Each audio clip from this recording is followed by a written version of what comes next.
we've talked a lot kind of about things that you've done and how that fits into that culture pillar.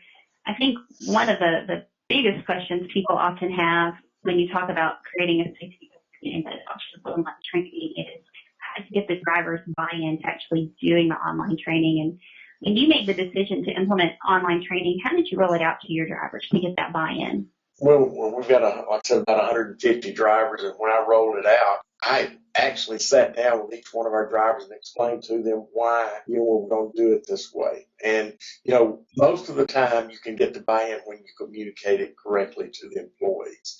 So, I sat down with each one of them. I explained to them, we're going to this avenue for training and look at it, and you're going to be getting a lot more information. We're going to be able to get information out to you in a timely manner and just walk through that with all of the drivers. We're not like a typical over-the-road carrier where we may not see them for weeks. We normally see our drivers weekly. So it was an easy process late in the year, about this time of the year.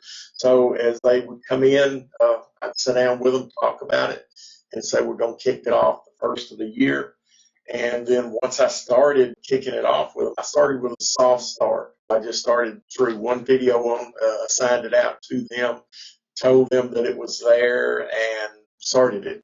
Today, now, if I forget and don't have anything on there, they'll call me and say there's no training videos on this month. And so, that's when they buy into it.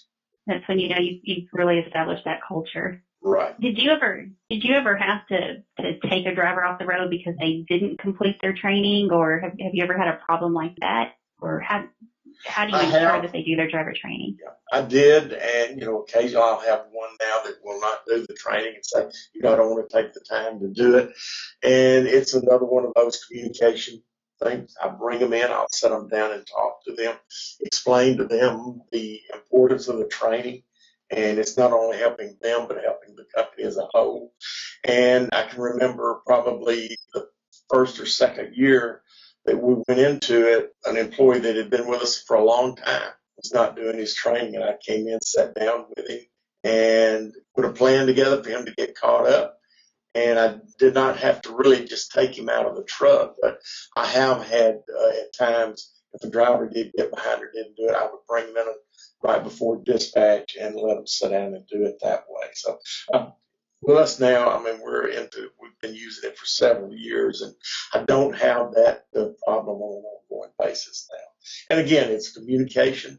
The day they start to work for us, we talk about it, and the very first day they come in for orientation, they go on the training modules, and they will get started with it at that